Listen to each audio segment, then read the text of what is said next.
कहानी की शुरुआत में हमें डैनियल को दिखाया जाता है जो कि एक अच्छी कहानी लिखना चाहता है, लेकिन उसके दिमाग में कोई आइडिया नहीं आ रहा होता। इसीलिए उसका दोस्त जो कि एक पब्लिशर है उसे रॉबिन्सन क्रूसो की ऑटोबायोग्राफी लाकर देता है, जिसमें रॉबिन्सन क्रूसो ने अपनी जिंदगी के सबसे मुश्किल 7 सालों की कहानी लिखी होती है। कहानी यहाँ से जाती है 18th सेंचुरी में, जहां पर हमें रॉबिन्सन को दिखाया जाता है जो कि एक बहुत ही अच्छा इंसान है। उसके पास रॉयल नेवी और ब्रिटिश आर्मी में काम करने का एक्सपीरियंस भी है, लेकिन इस वक्त उसकी माली हालत बहुत अच्छी नहीं होती। वो बचपन से मैरी नाम की एक लड़की से प्यार भी करता है, पर वक्त बीतने के साथ साथ मैरी का परिवार अब बहुत अमीर हो चुका है और वो मैरी की शादी कभी रॉबिन्सन से नहीं करेंगे। रॉबिन्सन का एक दोस्त भी होता है जिसका नाम पैट्रिक्स है। पैट्रिक्स भी एक अमीर घराने का लड़का है। रॉबिन्सन को पता चलता है कि मैरी के परिवार ने मैरी की शादी पैट्रिक्स के साथ तय कर दी, इसीलिए वो अपने दोस्त पैट्रिक्स से मिलने जाता है। पैट्रिक्स भी मैरी से शादी करना चाहता है।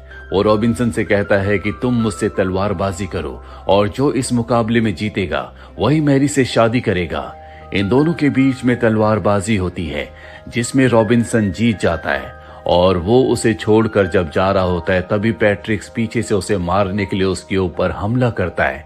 अपनी जान बचाने के लिए रॉबिन्सन अपनी तलवार को आगे कर देता है। जो तलवार पैट्रिक्स के शरीर के आर पार हो जाती है, वो अपनी जिंदगी की आखिरी सांसें ले रहा होता है। यहाँ पर पैट्रिक्स के साथी भी होते हैं जो रॉबिन्सन को मारना चाहते हैं, लेकिन पैट्रिक्स के साथ ही काम करने वाला उसका एक साथी अपनी गन तान देता है, क्योंकि उसे पता है कि रॉबिन्सन की इसमें कोई गलती नहीं है। वो रॉबिन्सन से कहता है कि तुम यहाँ से चले जाओ। रॉबिन्सन समझ चुका है कि अब उसे स्कॉटलैंड को छोड़ना होगा, इसीलिए भागकर वो मैरी के पास जाता है और उसे सब कुछ बताता है। मैरी उसे कहती है कि तुम जल्द से जल्द यहाँ से निकल जाओ। वो रॉबिन्सन को छोड़ने के लिए जाती है। रॉबिन्सन यहाँ से जाने से पहले कहता है कि मैं 1 साल बाद वापस लौटूंगा, तुम मेरा इंतजार करना। और इसके बाद वो एक कार्गो शिप से यहाँ से निकल जाता है जो कि ब्रिटिशर्स का होता है। इस कार्गो शिप से ब्रिटिशर्स दूसरे देशों से सामान लूट कर अपने देश में लाते थे और अब रॉबिन्सन इसी शिप में काम करना शुरू कर देता है। साथ ही उसके साथ जो कुछ घट रहा होता है वो उसे अपनी डायरी पर लिखता है। अब एक रात को जब इनका शिप समंदर के बीचों बीच होता है, तभी समंदर में एक बहुत बड़ा तूफान आता है और इस तूफान की वजह से इनका पूरा शिप समंदर में डूब जाता है, जिसमें शिप में हर एक इंसान मारा जाता है। अगली सुबह हमें रॉबिन्सन को दिखाया जाता है जो कि किनारे पर बेहोश है। कुछ देर के बाद रॉबिन्सन को होश आता है। वो देखता है कि वो किसी आइलैंड पर पहुंच गया है। आसपास उसके शिप का सामान और उसके साथियों की बॉडीज भी होती है, जो देखकर रॉबिन्सन को बहुत दुख होता है। सबसे पहले वो अपने सभी साथियों को दफनाता है। इसके बाद वो देखता है कि सामने उसका कार्गो शिप है जिसकी हालत बहुत बुरी है। वो तैरकर शिप में जाता है जहां पर कैप्टन का डॉग होता है। साथ ही शिप में बहुत सारे हथियार भी होते हैं। रॉबिन्सन शिप से अपनी जरूरत का सारा सामान लेकर आइलैंड पर वापस आ जाता है। अगले दिन वो देखता है कि समंदर के बीचों बीच एक और शिप है, जिसे देखकर वो बहुत खुश हो जाता है। वो आग जलाता है ताकि आग की लपटों को शिप से कोई देख सके और जोर जोर से आवाज भी लगाता है। उसके हाथ में एक मशाल भी होती है, लेकिन इतनी दूर से उसे कोई नहीं देख सकता।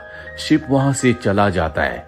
रॉबिन्सन को समझ में आ चुका है कि अब उसे बचाने के लिए इस आइलैंड में कोई नहीं आएगा। उसे यहीं पर अकेले रहना सीखना होगा। सबसे पहले वो अपने लिपेड़ के ऊपर रहने के लिए एक घर बनाता है। उसका साथी सिर्फ यहाँ पर कैप्टन का डॉग है। साथ ही यहाँ आइलैंड में बहुत सारे फ्रूट्स के पेड़ भी होते हैं, जिसका मतलब ये है कि यहाँ इस आइलैंड पर खाने पीने की कोई कमी नहीं है।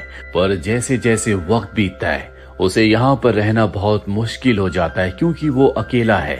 पर वो मैरी के लिए किसी भी कीमत पर जिंदा रहना चाहता है। हर दिन जो भी वो महसूस करता है, जो भी उसके साथ घटता है, वो अपनी डायरी में लिखता है। और अब एक दिन जब वो आइलैंड में घूम रहा होता है, तभी उसे किसी इंसान के पैरों के निशान दिखते हैं। वो उन पैरों के निशानों का पीछा करता है और अपने घर में पहुंच जाता है। उसे लगता है कि ये उसी के पैरों के निशान है, पर तभी उसे इंसानों की आवाज आती है। साथ ही ड्रम भी बज रहे होते हैं और अब वो उस आवाज का पीछा करता है। तभी वो देखता है कि जंगल के बीचों बीच एक कबीला है जो कुछ लोगों को मार रहे हैं। वो दो लोगों को तो मार देते हैं, पर जब वो तीसरे आदमी को मार रहे होते हैं तभी रॉबिन्सन अपनी गन निकाल कर उस आदमी को मार देता है जो उस तीसरे आदमी को मारने वाला होता है। उसकी गन देखकर वो सब के सब भाग जाते हैं और अब रॉबिन्सन ने उस आदमी को बचा लिया। पर इससे पहले कि रॉबिन्सन उससे कुछ पूछता, एक बार फिर से वही कबीले वाले उसके ऊपर हमला कर देते हैं। पर रॉबिन्सन के पास गन है जिस गन से वो कई कबीले वालों को मार देता है। इन कबीले वालों का काम होता है कि ये आसपास के आइलैंड से लोगों को पकड़ कर लाते हैं और अपने अंधविश्वास के लिए उन्हें मार देते हैं। अब रॉबिन्सन को देखकर वो कबीले वाले भाग जाते हैं। साथ ही जिस आदमी को उसने बचाया था वो भी जंगल के अंदर भाग जाता है। अगले दिन रॉबिन्सन जब उसे ढूंढ रहा होता है तभी उसका पैर एक ट्रैप में फंस जाता है और वो पेड़ से उल्टा लटक जाता है। और तभी वहां पर वही आदिवासी, वही आदमी आता है जिसकी उसने जान बचाई थी। रॉबिन्सन अपने चाकू से उस लता को काट देता है जिसमें उसका पैर अटका हुआ होता है और अब वो अपनी गन ले लेता है। रॉबिन्सन की भाषा को ये आदमी नहीं समझ सकता। रॉबिन्सन इसे अपने साथ ले जाता है और इसका नाम रखता है फ्राइडे, क्योंकि फ्राइडे के दिन ही रॉबिन्सन ने इसकी जान बचाई थी। अभी जो आदिवासी होता है ये रॉबिन्सन के कामों में उसकी मदद करता है। रॉबिन्सन कहता है कि तुम मुझे मास्टर कहकर बुलाओगे। धीरे धीरे रॉबिन्सन उसे अपनी भाषा भी सिखा रहा होता है। और अब एक दिन रात को ये दोनों के दोनों जब बैठे होते हैं ये ईश्वर के बारे में बात करते हैं। दरअसल अब इन दोनों को एक साथ रहते हुए 6 महीने हो चुके हैं। ये अब एक दूसरे की भाषा को कुछ हद तक समझ सकते हैं। फ्राइडे बताता है कि हमारे ईश्वर का नाम पैकिया है और वो उसकी पिक्चर ड्रॉ करके दिखाता है जो कि एक क्रोकोडाइल की पिक्चर होती है। रॉबिन्सन कहता है कि ये कोई ईश्वर नहीं है बल्कि ये तो एक क्रोकोडाइल की पिक्चर है। साथ ही वो अपने ईश्वर के बारे में बताता है और उसे क्रिश्चियनिटी में कन्वर्ट करने की कोशिश भी करता है। वो उसे बाइबल देता है। फ्राइडे से बाइबल का एक पेज फट जाता है जिससे रॉबिन्सन को बहुत गुस्सा आता है। वो फ्राइडे को बहुत उल्टा सीधा कहता है जिससे फ्राइडे नाराज होकर वहां से चला जाता है। और अब रॉबिन्सन अपने घर में अकेला रहता है। कई दिन इसी तरह से रहने के बाद उसे एहसास होता है कि उसे फ्राइडे की जरूरत है।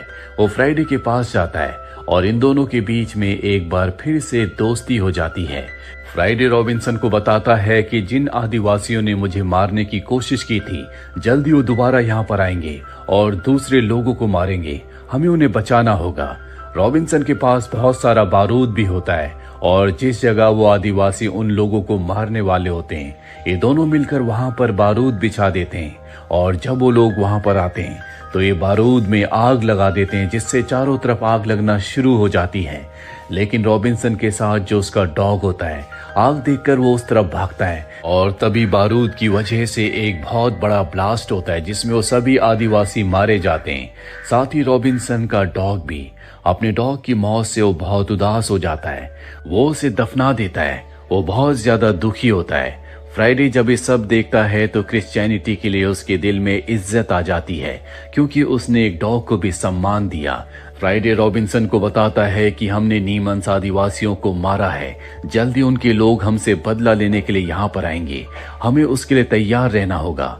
रॉबिन्सन कहता है कि मैं चाहता हूँ कि तुम अपने आइलैंड वापस चले जाओ जहाँ से तुम आए हो, जो तुम्हारा घर है।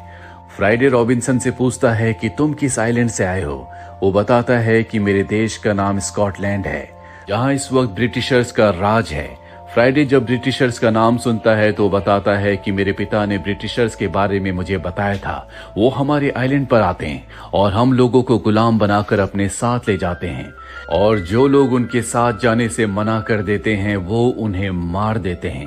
रॉबिन्सन को समझ में आ जाता है कि वो अपने देश से बहुत ज्यादा दूर नहीं है क्योंकि ब्रिटिशर्स आसपास के आइलैंड पर आते हैं। वो फ्राइडे से कहता है कि तुम मेरे साथ चलो, हम यहाँ से निकलकर स्कॉटलैंड जाएंगे। पर वो साफ साफ मना कर देता है। वो कहता है कि मास्टर, मैं उस देश में कभी नहीं जाऊंगा जहां पर मेरे लोगों को गुलाम बनाकर ले जाया जाता है। गुस्से में आकर रॉबिन्सन उसे बता देता है कि मेरा नाम मास्टर नहीं बल्कि रॉबिन्सन है।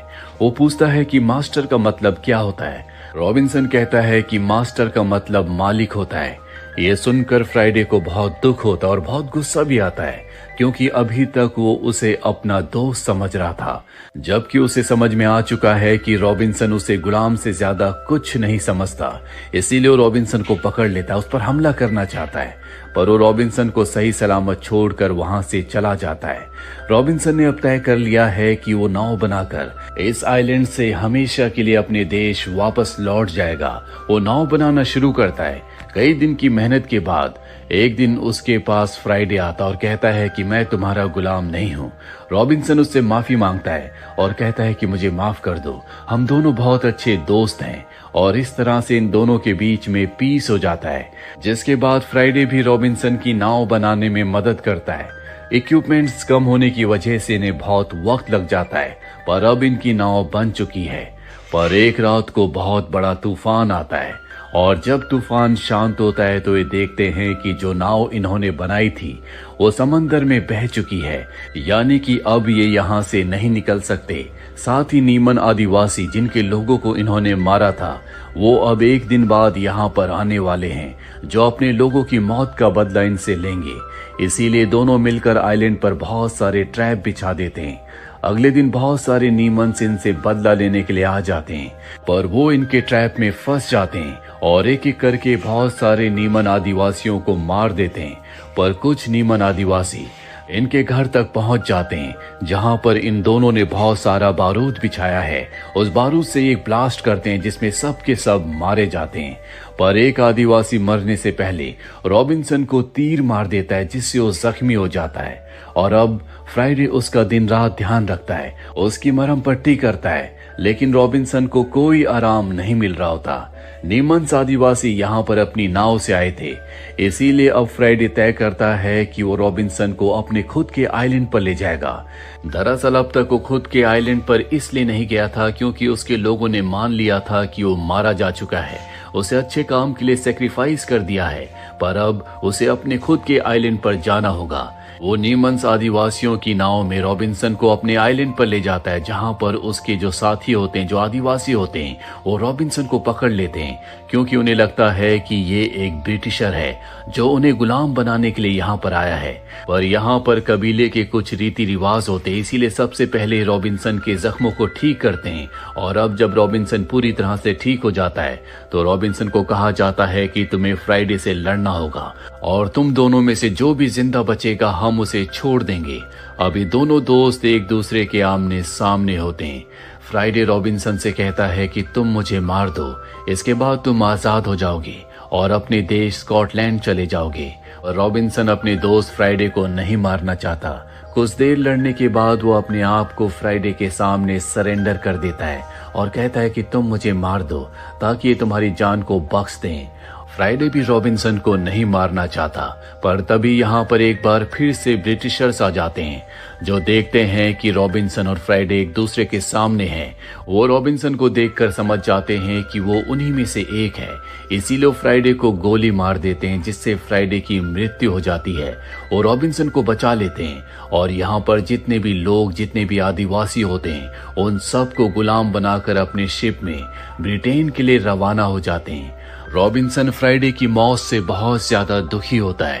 वो 7 साल तक उस आइलैंड पर था और अब वो अपने घर वापस जा रहा है। जब वो स्कॉटलैंड जाता है तो मैरी से मिलने जाता है।